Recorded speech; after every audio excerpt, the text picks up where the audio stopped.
Halo Sensikers, kembali berjumpa bersama saya Denny Darko. Tidak ada yang namanya misteri, yang adalah tanda-tanda yang kita semua coba untuk mengerti. Ini adalah format tanya jawab saya bersama wartawan karena mengingat PPKM darurat. Saya takut sekali kalau harus ketemu orang, sehingga saya via Zoom. Saya di sini akan ngobrol bersama teman-teman wartawan yang akan membahas beberapa hal bersama dengan saya. Saya nggak tahu nih yang mau dibahas apa hari ini, tapi biasanya pasti ada satu berita yang lagi viral di sini.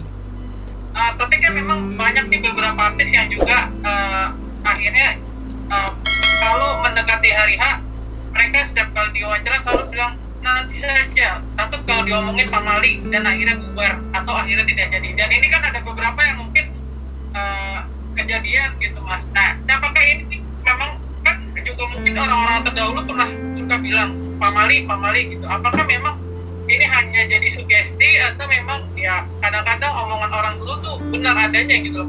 Oke, pertanyaan cerdas saya jawab dengan 2 poin. Yang pertama adalah kalau artis ini beda cerita ya Mbak ya. Kalau saya bilang sih lebih ke misalkan kayak gini. Kalau orang awam, nomor polisi mobilnya difoto masa bodoh amat Mbak, betul nggak? Tapi begitu artis, mereka tuh nggak mau nomor polisi mobil mereka ini ketahuan, iya kan? Mereka itu kalau foto, mereka sebisa mungkin itu nggak ketahuan karena takut apa? Ada tindak kejahatan nantinya. Nah, kalau saya pikir sama seperti motif yang sama itu tadi, mereka melakukan ini tadi.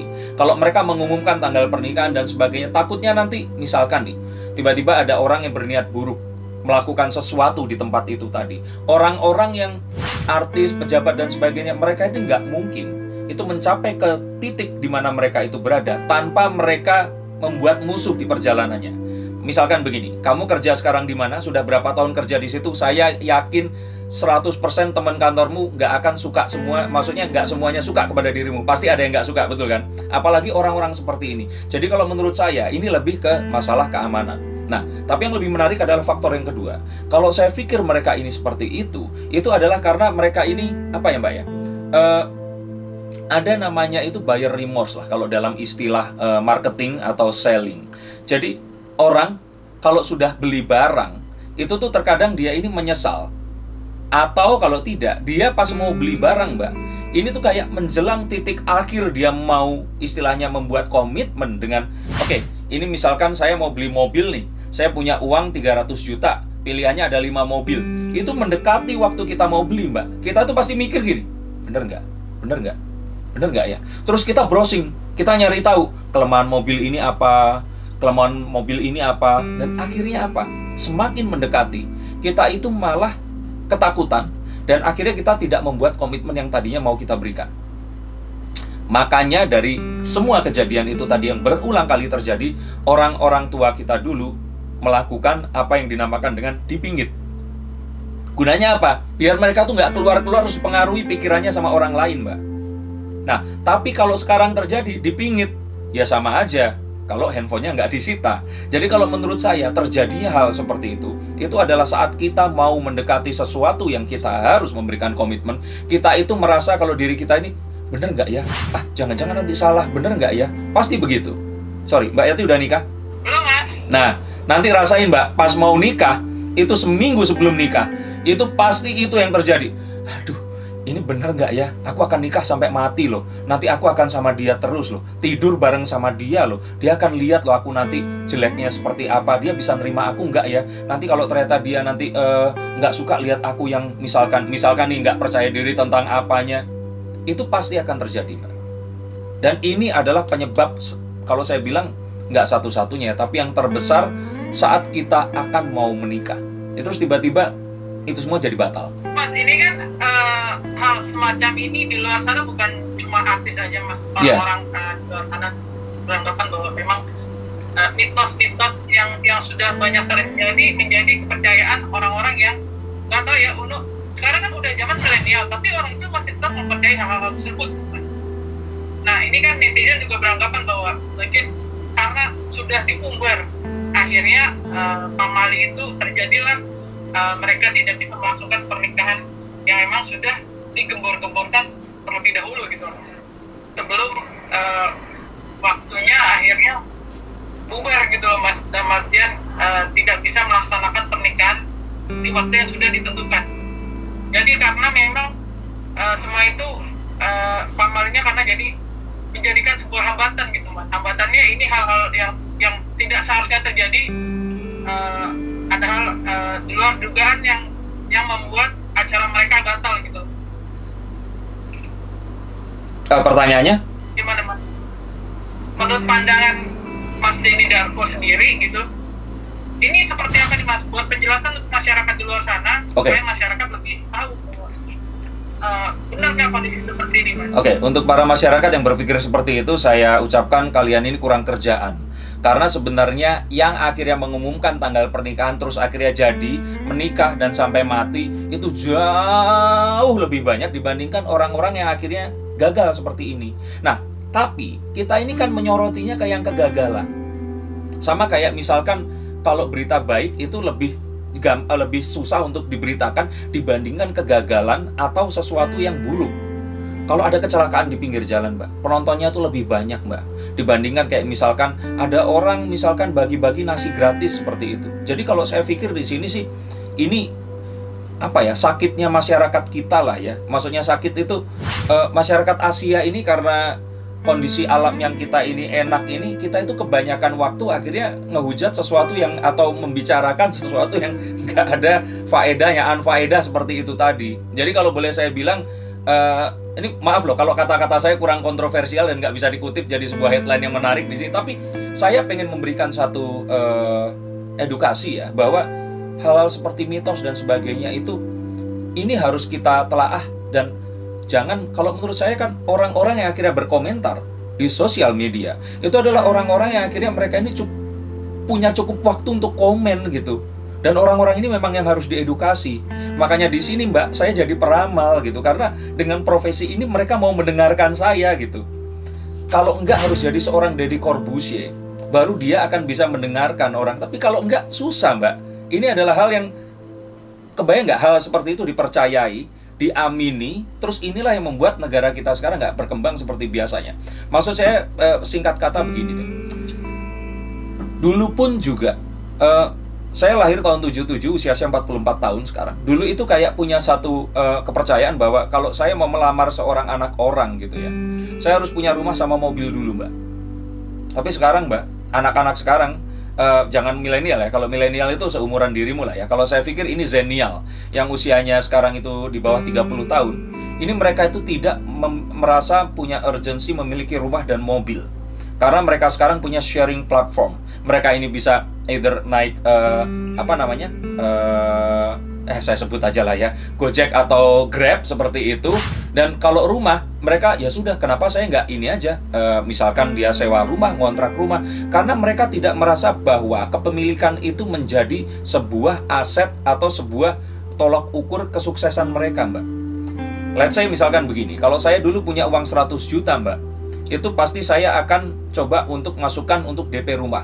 Tapi kalau anak-anak sekarang sebelum pandemi kemarin itu punya uang 100 juta, the first thing yang akan mereka lakukan, satu, beli iPhone 12, kedua, mereka akan jalan-jalan keliling Indonesia atau keliling Asia atau apapun, difoto semua, dihias sosial medianya sebagus mungkin, dan terus kemudian itu menjadikan sebuah, kalau saya bilang ya itu tadi, madu yang akan menarik lebah-lebah itu datang ke dalam hidupnya. Nah, saya pikir harusnya mitos-mitos ini tuh berubah sama seperti perubahan zaman, seperti terjadinya hal itu tadi. Menurut kan ini kan juga pandemi belum kelar begitu ya Mas ya? Iya. Akhirnya mereka untuk tidak menikah. Nah, menurut pandangan dari terowongan Mas ini, apakah memang tahun ini mereka tidak jadi menikah? Atau memang tidak pernah ada pernikahan atau seperti apa? Oke, kalau yang saya lihat di sini Mbak, satu, ini ditunda. Ini kan kartu The Ace of Cups, tapi terbalik. Harusnya begini. Jadi ini adalah kebahagiaan yang belum terjadi, dan mereka itu belum bisa membagi kebahagiaannya. Ini kan pancurannya mengucur ke perairan yang di sini. Jadi kalau saya bilang di sini, ini ditunda saja. Dan kalau ditanya apakah menikah tahun ini atau tahun depan, kalau ini tahun depan, kalau ini masih tahun ini kok. Jadi mereka insya Allah akan menikah tahun ini. Oke. Nah, cuman memang akhirnya akan ada a priori dari masyarakat, akan ada judgement. Dan kalau menurut saya di sini judgementnya adalah, kenapa sih harus dikomersialisasi? Kenapa kok harus mengikuti TV? Karena kan yang membuat ini tertunda itu salah satunya adalah karena ya mereka punya sebuah kontrak dengan televisi ini tadi. Jadi kalau di sini, di konten saya pun mengatakan bahwa akadnya dulu deh lakukan. Mau itu istilahnya diliput atau tidak, kesampingkan itu tadi. Ini adalah janji suci di depan Tuhan, lakukan terlebih dahulu. Karena, saya lebih suka menyebutkan seperti ini. Sesuatu yang baik kalau ditunda, itu kebaikannya akan berkurang. Jadi kalau menurut saya, lakukan saja. Toh akad itu kan bisa dilakukan dalam posisi yang sangat-sangat kecil. Cuman misalkan 10 orang, bahkan kurang. Akad itu bisa dilakukan di kamar kecil, cuman ada penghulu, yang prianya, ada walinya. Sudah selesai, 3 orang itu saja sebenarnya sudah cukup. Saya ngomong kontekstualnya muslim ya. Kenapa tidak dilakukan dahulu? Karena kembali lagi, apakah ada hal-hal yang lain? Nah, kalau memang ada, saya harap itu dikesampingkan. Karena kembali lagi ke konteks yang pertama tadi saya katakan, kita ini dalam kondisi darurat seperti perang. Menjawab, Mbak? Tadi mengenai pernikahan. Kalau mengenai yang tadi pamali, kehamilan, kemudian memberitahukan tentang kehamilan ini Mas Denny. Ini kan pernah terjadi pada Aurel dan juga pasangan Atta Halilintar yang kemarin sempat mengumumkan mempunyai anak, akhirnya keguguran. Nah sekarang pun mereka mengumumkan lagi. Nah ini gimana nih Mas? Apakah konteksnya sama dengan pernikahan tadi, atau memang pamali ini memang kalau omongan orang tua dulu harus mendengarkan omongan orang tua dulu gitu loh Mas? Bahwa memang kadang-kadang hal seperti itu tidak boleh dibicarakan dulu gitu. Oke. Kita balik lagi ya Mbak, kontekstualnya. Kalau Mbak tadi mengatakan bahwa kita mendengarkan omongan orang tua kita dulu, iya dan tidak. Yang sesuai dengan zaman, saya pikir iya.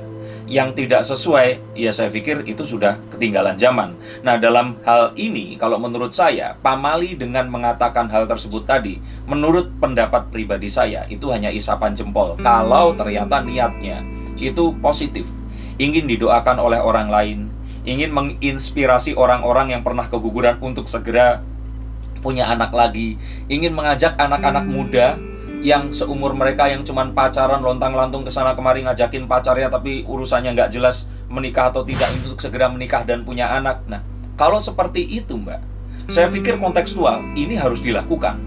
Dan hal ini, Atta dan Aurel, ini memang ada pengumuman ya hari ini kalau mereka hamil ya? Iya betul. Betul ya? Iya betul. Nah, makanya kalau memang seperti itu, saya sangat mendukung mereka umumkan ini. Karena tujuannya itu tadi Mbak. Jadi kalau menurut saya dalam hal ini, yaitu tadi, ya sudah, pamali atau orang tua kemarin bilang apa, karena zaman orang tua kita dulu hidup nggak ada namanya ponsel, internet, YouTube, dan ada satu hal yang bisa menginspirasi orang lain. Sehingga saya pikir ya, sama kok kalau misalkan kalau orang tua zaman dulu, kalau saya pikir kalau dia ini raja, atau dia ini pemimpin masyarakat, saat terjadi kehamilan, dia pasti akan mengumumkan langsung. Karena apa? Agar didoakan. Kalau menurut saya itu. Jadi kontekstual semuanya ini. Jadi kalau ini Mas, mungkin setelah penerawangannya akan seperti apa sih Mas untuk mereka berdua? Oke, nah kalau itu pertanyaan yang beda, saya harus bukakan kartu.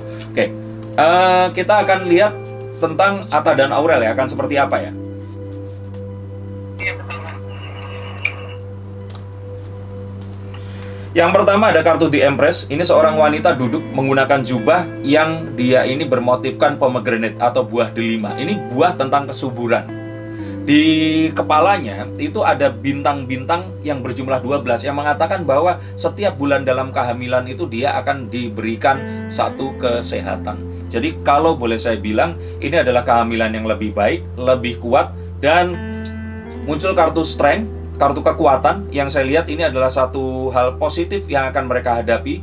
Ini akan memperkuat ikatan rumah tangga mereka berdua, akan mengembalikan satu kebersamaan yang lebih baik lagi. Dan yang terakhir ada The King of Pentacles, walaupun terbalik di sini. Ini mengatakan bahwa ada satu hal yang membuat mereka nanti itu akan sangat bersyukur menyatukan keluarga mereka, tapi memang saat ini belum terjadi, nanti terjadinya. Sehingga kalau boleh saya bilang, melihat kartu-kartu ini, kehamilan yang kali ini akan sampai lahir dalam kondisi sehat dan laki-laki. Oh, bayinya laki-laki Mas? Menurut kartu saya. Menurut kartunya. Tapi ada hambatan-hambatan tersendiri nggak sih Mas dengan dia memberitahukan ke halayak masyarakat? Takutnya akan banyak orang. Tapi kan memang banyak nih beberapa artis yang juga akhirnya kalau mendekati hari H, mereka setiap kali diwawancara selalu bilang nanti saja. Takut kalau diomongin pamali dan akhirnya bubar atau akhirnya tidak jadi. Dan ini kan ada beberapa yang mungkin kejadian gitu Mas. Nah, apakah ini memang kan juga mungkin orang-orang terdahulu pernah suka bilang pamali gitu. Apakah memang ini hanya jadi sugesti atau memang ya kadang-kadang omongan orang dulu tuh benar adanya gitu loh?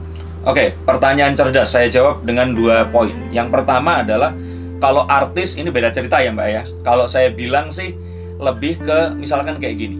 Kalau orang awam nomor polisi mobilnya difoto masa bodoh amat Mbak, betul nggak? Tapi begitu artis, mereka tuh nggak mau nomor polisi mobil mereka ini ketahuan, iya kan? Mereka itu kalau foto, mereka sebisa mungkin itu nggak ketahuan karena takut apa? Ada tindak kejahatan nantinya. Nah, kalau saya pikir sama seperti motif yang sama itu tadi, mereka melakukan ini tadi. Kalau mereka mengumumkan tanggal pernikahan dan sebagainya, takutnya nanti misalkan nih, tiba-tiba ada orang yang berniat buruk melakukan sesuatu di tempat itu tadi. Orang-orang yang artis, pejabat dan sebagainya, mereka itu nggak mungkin itu mencapai ke titik di mana mereka itu berada tanpa mereka membuat musuh di perjalanannya. Misalkan begini, kamu kerja sekarang di mana, sudah berapa tahun kerja di situ, saya yakin 100% teman kantormu nggak akan suka semua, maksudnya nggak semuanya suka kepada dirimu, pasti ada yang nggak suka, betul kan? Apalagi orang-orang seperti ini. Jadi kalau menurut saya, ini lebih ke masalah keamanan. Nah, tapi yang lebih menarik adalah faktor yang kedua. Kalau saya pikir mereka ini seperti itu adalah karena mereka ini, apa ya Mbak ya? Ada namanya itu buyer remorse lah, kalau dalam istilah marketing atau selling. Jadi, orang kalau sudah beli barang, itu tuh terkadang dia ini menyesal. Atau kalau tidak, dia pas mau beli barang Mbak, ini tuh kayak menjelang titik akhir dia mau istilahnya membuat komitmen dengan oke, ini misalkan saya mau beli mobil nih, saya punya uang 300 juta, pilihannya ada 5 mobil. Itu mendekati waktu kita mau beli Mbak, kita tuh pasti mikir gini, bener nggak? Bener nggak? Bener nggak ya? Terus kita browsing, kita nyari tahu kelemahan mobil ini apa, kelemahan mobil ini apa, dan akhirnya apa? Semakin mendekati, kita itu malah ketakutan, dan akhirnya kita tidak membuat komitmen yang tadinya mau kita berikan. Makanya dari semua kejadian itu tadi yang berulang kali terjadi, orang-orang tua kita dulu melakukan apa yang dinamakan dengan dipinggit. Gunanya apa? Biar mereka tuh nggak keluar-keluar harus dipengaruhi pikirannya sama orang lain Mbak. Nah, tapi kalau sekarang terjadi dipinggit, ya sama aja kalau handphonenya nggak disita. Jadi kalau menurut saya terjadinya hal seperti itu adalah saat kita mau mendekati sesuatu yang kita harus memberikan komitmen, kita itu merasa kalau diri kita ini, bener nggak ya? Ah, jangan-jangan nanti salah, bener nggak ya? Pasti begitu. Sorry, Mbak Yati udah nikah?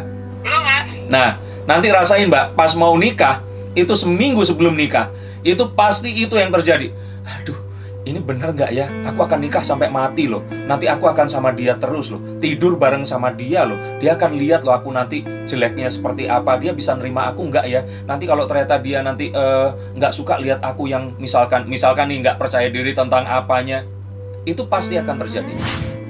Dan ini adalah penyebab, kalau saya bilang nggak satu-satunya, tapi yang terbesar saat kita akan mau menikah. Terus tiba-tiba itu semua jadi batal. Mas, ini kan hal semacam ini di luar sana bukan cuma artis saja Mas. Orang-orang di luar sana beranggapan bahwa memang mitos-mitos yang sudah banyak terjadi menjadi kepercayaan orang-orang yang nggak tahu ya, sekarang kan udah zaman milenial, tapi orang itu masih tetap mempercayai hal-hal tersebut Mas. Nah, ini kan netizen juga beranggapan bahwa mungkin karena sudah diumbar, akhirnya pamali itu terjadilah. Mereka tidak bisa melangsungkan pernikahan yang memang sudah digembor-gemborkan terlebih dahulu gitu sebelum waktunya akhirnya bubar gitu loh Mas, dalam artian tidak bisa melaksanakan pernikahan di waktu yang sudah ditentukan. Jadi karena memang semua itu pamalinya karena jadi menjadikan sebuah hambatan gitu Mas. Hambatannya ini hal-hal yang tidak seharusnya terjadi, ada hal di luar dugaan yang membuat acara mereka batal gitu. Pertanyaannya? Gimana Mas? Menurut pandangan Yarko sendiri gitu.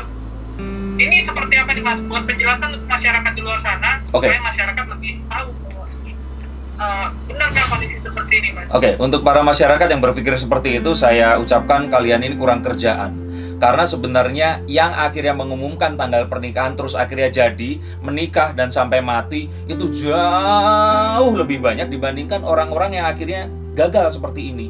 Nah, tapi kita ini kan menyorotinya ke yang kegagalan. Sama kayak misalkan kalau berita baik itu lebih susah untuk diberitakan dibandingkan kegagalan atau sesuatu yang buruk.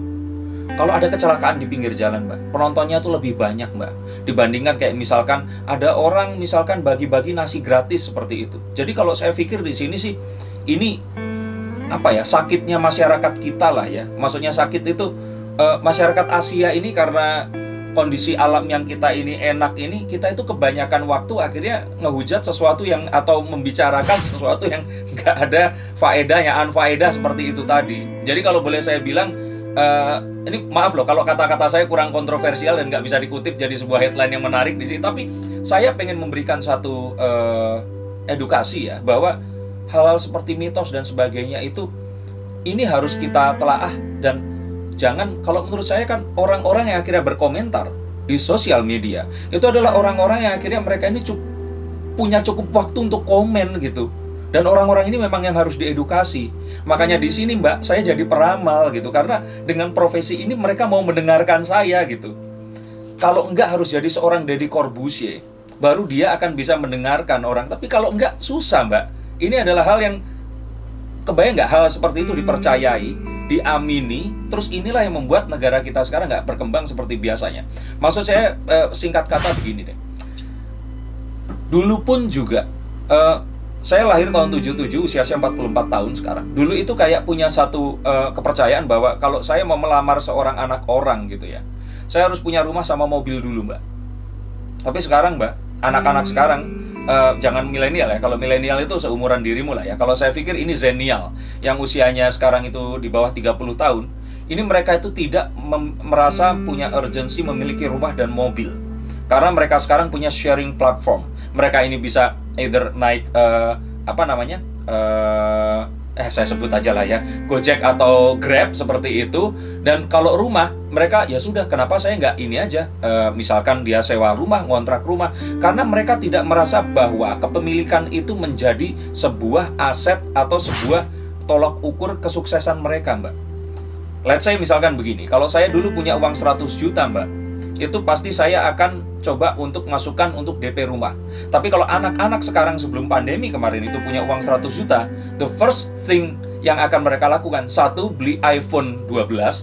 Kedua, mereka akan jalan-jalan keliling Indonesia atau keliling Asia atau apapun, difoto semua, dihias sosial medianya sebagus mungkin, dan terus kemudian itu menjadikan sebuah, kalau saya bilang ya itu tadi, madu yang akan menarik lebah-lebah itu datang ke dalam hidupnya.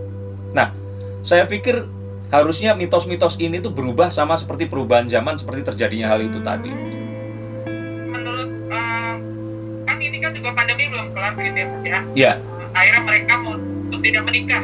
Nah, menurut pandangan dari terowongan Mas ini, apakah memang tahun ini mereka tidak jadi menikah? Atau memang tidak pernah ada pernikahan atau seperti apa? Kalau yang saya lihat di sini Mbak, satu, ini ditunda. Ini kan kartu The Ace of Cups, tapi terbalik. Harusnya begini. Jadi ini adalah kebahagiaan yang belum terjadi, dan mereka itu belum bisa membagi kebahagiaannya. Ini kan pancurannya mengucur ke perairan yang di sini. Jadi kalau saya bilang di sini, ini ditunda saja. Dan kalau ditanya apakah menikah tahun ini atau tahun depan, kalau ini tahun depan, kalau ini masih tahun ini kok. Jadi mereka insya Allah akan menikah tahun ini. Oke. Nah, cuman memang akhirnya akan ada a priori dari masyarakat, akan ada judgement. Dan kalau menurut saya di sini judgementnya adalah, kenapa sih harus dikomersialisasi? Kenapa kok harus mengikuti TV? Karena kan yang membuat ini tertunda itu salah satunya adalah karena ya mereka punya sebuah kontrak dengan televisi ini tadi. Jadi kalau di sini, di konten saya pun mengatakan bahwa akadnya dulu deh lakukan. Mau itu istilahnya diliput atau tidak, kesampingkan itu tadi. Ini adalah janji suci di depan Tuhan, lakukan terlebih dahulu. Karena saya lebih suka menyebutkan seperti ini. sesuatu yang baik kalau ditunda, itu kebaikannya akan berkurang. Jadi kalau menurut saya, lakukan saja. Toh akad itu kan bisa dilakukan dalam posisi yang sangat-sangat kecil. Cuman misalkan 10 orang, bahkan kurang. Akad itu bisa dilakukan di kamar kecil, cuman ada penghulu, si yang prianya, ada walinya, sudah selesai. 3 orang itu saja sebenarnya sudah cukup. Saya ngomong kontekstualnya muslim ya. Kenapa tidak dilakukan dahulu? Karena kembali lagi, apakah ada hal-hal yang lain? Nah, kalau memang ada, saya harap itu dikesampingkan. Karena kembali lagi ke konteks yang pertama tadi saya katakan, kita ini dalam kondisi darurat seperti perang. Menjawab, Mbak? Tadi mengenai pernikahan. Kalau mengenai yang tadi pamali kehamilan, kemudian memberitahukan tentang kehamilan ini Mas Denny. Ini kan pernah terjadi pada Aurel dan juga pasangan Atta Halilintar yang kemarin sempat mengumumkan punya anak akhirnya keguguran. Nah sekarang pun mereka mengumumkan lagi. Nah ini gimana nih Mas? Apakah konteksnya sama dengan pernikahan tadi atau memang pamali ini memang kalau omongan orang tua dulu harus mendengarkan omongan orang tua dulu gitu loh Mas, bahwa memang kadang-kadang hal seperti itu tidak boleh dibicarakan dulu gitu. Oke. Kita balik lagi ya Mbak, kontekstual ya. Kalau Mbak tadi mengatakan bahwa kita mendengarkan omongan orang tua kita dulu, iya dan tidak. Yang sesuai dengan zaman, saya pikir iya.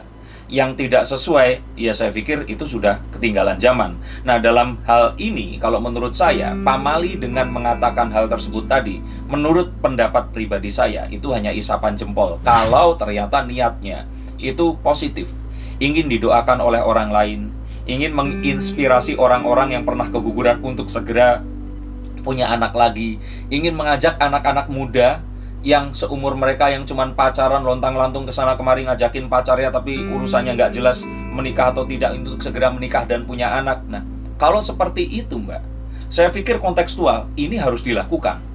Dan hal ini Atta dan Aurel ini memang ada pengumuman ya hari ini kalau mereka hamil ya. Iya betul. Betul ya. Iya, betul, nah makanya kalau memang seperti itu, saya sangat mendukung mereka umumkan ini. Karena tujuannya itu tadi Mbak. Jadi kalau menurut saya dalam hal ini, yaitu tadi, ya sudah, pamali atau orang tua kemarin bilang apa, karena zaman orang tua kita dulu hidup nggak ada namanya ponsel, internet, YouTube, dan ada satu hal yang bisa menginspirasi orang lain. Sehingga saya pikir ya, sama kok kalau misalkan kalau orang tua zaman dulu, kalau saya pikir kalau dia ini raja, atau dia ini pemimpin masyarakat, saat terjadi kehamilan, dia pasti akan mengumumkan langsung. Karena apa? Agar didoakan, kalau menurut saya itu. Jadi kontekstual semuanya ini. Jadi kalau ini Mas, mungkin setelah penerawangannya kan seperti apa sih Mas untuk mereka berdua? Oke, nah kalau itu pertanyaan yang beda, saya harus bukakan kartu. Oke, kita akan lihat tentang Atta dan Aurel ya, akan seperti apa ya? Iya betul Mas. Yang pertama ada kartu The Empress. Ini seorang wanita duduk menggunakan jubah yang dia ini bermotifkan pomegranate atau buah delima. Ini buah tentang kesuburan. Di kepalanya itu ada bintang-bintang yang berjumlah 12 yang mengatakan bahwa setiap bulan dalam kehamilan itu dia akan diberikan satu kesehatan. Jadi kalau boleh saya bilang, ini adalah kehamilan yang lebih baik, lebih kuat, dan muncul kartu strength, kartu kekuatan. Yang saya lihat ini adalah satu hal positif yang akan mereka hadapi. Ini akan memperkuat ikatan rumah tangga mereka berdua, akan mengembalikan satu kebersamaan yang lebih baik lagi. Dan yang terakhir ada The King of Pentacles, walaupun terbalik di sini. Ini mengatakan bahwa ada satu hal yang membuat mereka nanti itu akan sangat bersyukur menyatukan keluarga mereka, tapi memang saat ini belum terjadi, nanti terjadinya. Sehingga kalau boleh saya bilang, melihat kartu-kartu ini, kehamilan yang kali ini akan sampai lahir dalam kondisi sehat dan laki-laki. Oh, bayinya laki-laki Mas? Menurut kartu saya. Menurut kartunya. Tapi ada hambatan-hambatan tersendiri nggak sih Mas dengan dia memberitahukan ke halayak masyarakat? Takutnya akan banyak orang yang seperti itu Mas tadi bilang, bahwa netizen yang mungkin mendoakannya tidak baik, karena kan tentang mitos nih, pamali nih, apa-apa diomongin. Iya itu tadi, penghambatnya cuma satu, netizen yang budiman, nih bunda-bunda dan ya orang-orang yang saya bilang ya 80%-nya pasti wanita, 90% mungkin yang mereka ini hatersnya Atta dan Aurel yang mengatakan sesuatu yang kurang pantas. Kalau saya pikir buat Aurel di sini jangan dengerin lah. Mereka itu hanya melampiaskan kondisi mereka saat ini yang dalam pandemi ini kurang enak, dan ya apapun doa negatif yang diberikan oleh mereka ini sama Allah pasti dirubah menjadi satu keberkahan untuk Atta dan anakmu nanti. Jadi walaupun belum tahu janinnya, Mas Denny udah tahu ya kalau akan lahir bayi laki-laki ya Mas ya? Yang tahu kartu saya loh Mbak, bukan saya yang tahu. Iya Mas. Jadi secara penerangan bayinya laki-laki ya Mas ya? Insya Allah, kalau Tuhan mengizinkan. Doanya seperti itu. Tadi soal istilah Mas, bila sama Lesti Mas. Hah? Ini masalah tanggal nih Mas. Hah? Masalah tanggalnya. Hah? Apa nggak sih Mas, bisa hitung-hitungan gitu kan, kadang-kadang orang perlu kan tanggal ini baik nih, ini nggak boleh. Oke. Apa Mas? Ini saya kasih tahu karena saya juga mengalami sekali. Kalau saya boleh bilang tanggal yang terbaik itu adalah secepatnya. Karena dulu pun saya menikah seperti itu Mas. Jadi yang saya lakukan waktu itu adalah saya datang ke gedung pernikahan, saya lihat tanggal yang kosong yang mana yang paling memungkinkan, paling cepat dan keluarga saya semua bisa berkumpul, saya pilih tanggal itu. Dan saya ingat itu tanggal 27 Juli itu tanggal pernikahan saya, karena saya melihat ini adalah itu yang tercepat. Saya daftar ke gedungnya itu 1,5 bulan sebelum saya menikah. Itu tergolong sangat-sangat cepat. Oke, sip. Ya, Oke. Terima kasih Mas. Ya, terima kasih Mbak Yati, terima kasih. Terima kasih Mas Denny waktunya. Itu tadi obrolan saya bersama teman-teman wartawan. Kalau kalian penasaran seperti itu, saya bukakan kartu, saya bacakan, dan ada banyak hal tadi. Silahkan diambil positifnya apa. Tetap jaga prokes dimanapun kalian berada. Sampai jumpa dan salam untuk keluarga kalian di rumah.